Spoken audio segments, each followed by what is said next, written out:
गुवाहाटी में north east investor association ने अपना पहला आधिकारिक कार्यक्रम आयोजित किया। अध्यक्ष सुरेंद्र खेमका, सचिव हरीश अग्रवाल, कोषाध्यक्ष विकास जालान और उपाध्यक्ष ओम प्रकाश चांडक ने दीप प्रज्वलित कर कार्यक्रम का शुभारंभ किया। पुणे से आए चिंतन पारिख ने बैटरी एनर्जी स्टोरेज सिस्टम और एसएमई शेयरों में निवेश पर अपने विचार रखे। वहीं जयपुर से आए संदीप जैन ने सही शेयर चुनने की रणनीतियों पर जोर दिया और आत्मशोध को सबसे जरूरी बताया। 70 से अधिक सदस्यों वाले इस एसोसिएशन की पहली बैठक का समापन धन्यवाद ज्ञापन के साथ हुआ। तो आई वेलकम की सबका अच्छा अनुभव होगा। देखो मार्केट सुप्रीम है, मार्केट से बड़ा कोई नहीं है, बट क्या है कि हम लोग फिर भी अपना काम करना बंद नहीं कर सकते। भागवत गीता में जो कहा गया है कि कर्म करो फल की अपेक्षा मत करो। आप कर्म सही करोगे तो फल अच्छा ही मिलेगा। उस तरह की मिनरल कंपनी लगेगी पहले सेल बनाने के लिए।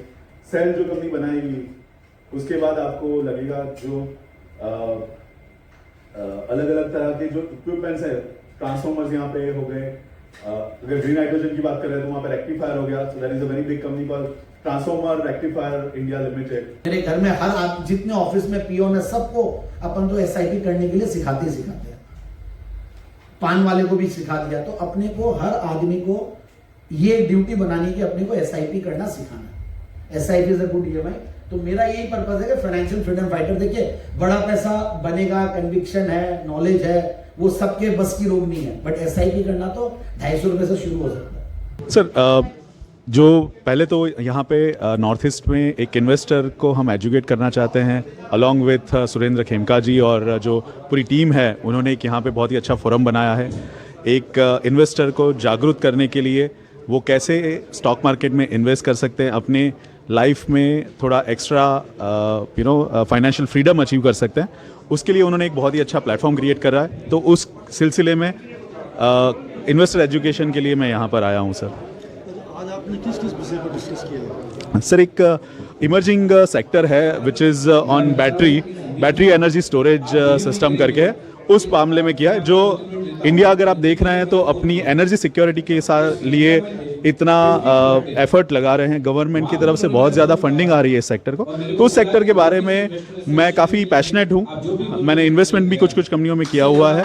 उस मामले में मैंने इस सेक्टर के लिए थोड़ा सा सारे इन्वेस्टर को बताया है।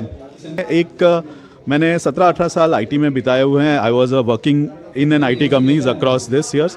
तो साथ में मैं क्या कर रहा था सर, मैं आईपीओ में अप्लाई करता था। मैं जब टाइम मिलता था वीकेंड पे मैं पढ़ता था, मैं डीआरएस भी पढ़ता था। तो there are so many ways. आजकल के जो नौजवान हैं वो टेक्नोलॉजी में काफ़ी स्मार्ट हो गए हैं। वो चैट जीपीटी यूज़ करना जानते हैं, परप्लेक्सिटी करके जो एआई है वो यूज़ कर सकते हैं। तो उनके पास बहुत ज़्यादा रिसोर्सेज है, बहुत अच्छे वेबसाइट है जहाँ से वो इन्फॉर्मेशन निकाल सकते हैं। तो एज अ सैलरी एम्प्लॉई आपको ज़्यादा टाइम नहीं बिताना है। आप कुछ अच्छी जगह से सोर्स आप इन्फॉर्मेशन कर सकते हैं, ऐसे टूल यूज़ कर सकते हैं और आप डिसाइड कर सकते हैं आपको पैसे कहाँ पे लगाने हैं।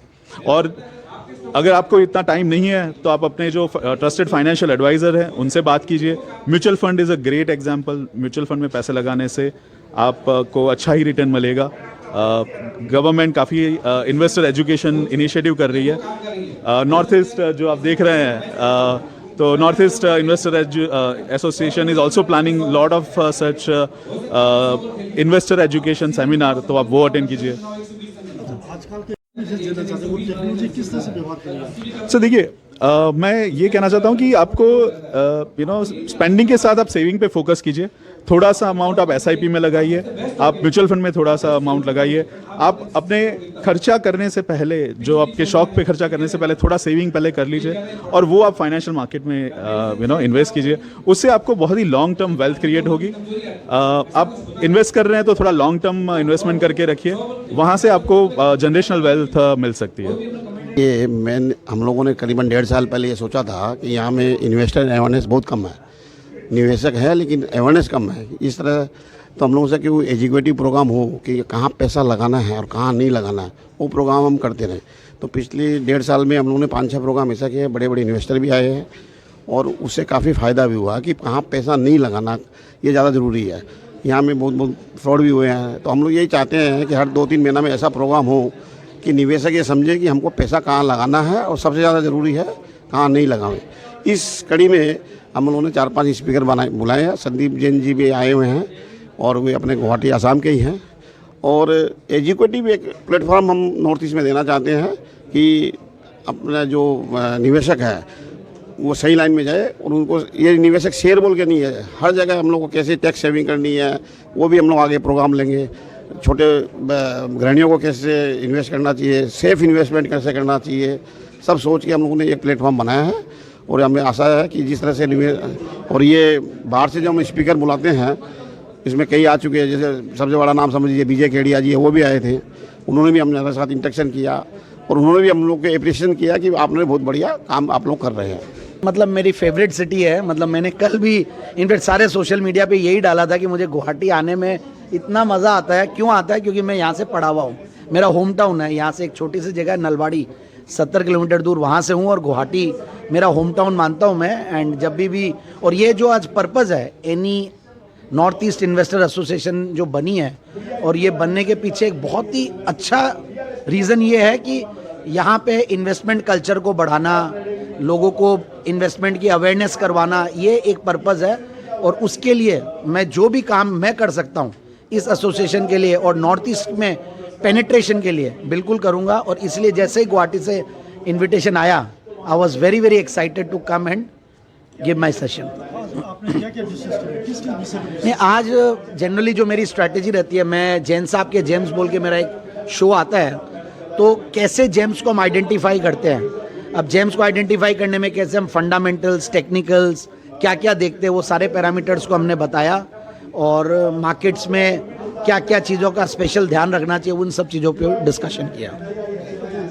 यंग जनरेशन जो है उसको जोड़ने के लिए आप क्या मैसेज देना चाहेंगे? नहीं, बहुत अच्छा सवाल है आपका। देखिए, नेक्स्ट जनरेशन को जोड़ने के लिए एक चीज़ जो मैं इम्पोर्टेंटली बोलूँगा वो ये है कि वो लोग को पैसिवली जुड़ना चाहिए, मार्केट में एक्टिवली नहीं जुड़े। एक्टिवली तो देखिए आप अपना काम कीजिए, जॉब कीजिए, या जो बिजनेस स्टार्ट कर रहे हैं, जो स्टार्टअप कर रहे हैं उसमें रहिए, बट आप पैसिवली आप म्यूचुअल फंड के थ्रू इन्वेस्ट कीजिए, या आपके पास ज़्यादा पैसा हो जाता तो पीएमएस के थ्रू कीजिए, और ज़्यादा पैसा हो तो एआईएफ के थ्रू कीजिए।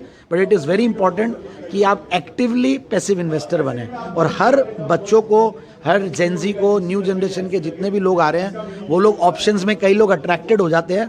उससे मैं कॉशन कर रहा हूँ कि आप लोग ऑप्शन बाइंग और कोई भी लॉटरी टिकट जैसा काम नहीं है ये। यहाँ पे धीरे धीरे पैसे बनते हैं, तो आपको बहुत ज़्यादा आपके काम पे फोकस कीजिए, और जो पैसा बच जाता है उसको आप इन्वेस्ट कीजिए। आप धीरे धीरे 10 साल, 15 साल, 20 साल बाद एक बहुत बड़ी वेल्थ बनते हुए देखेंगे।